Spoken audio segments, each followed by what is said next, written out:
How to fix Microsoft To Do not syncing between devices. 1. Log out and log in. 2.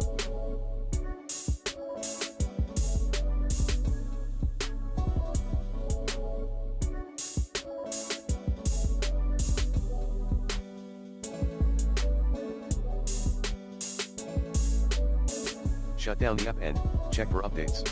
3.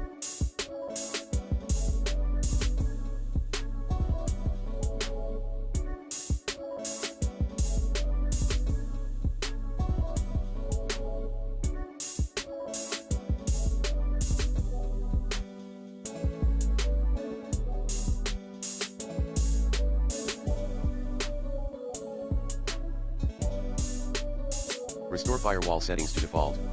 4.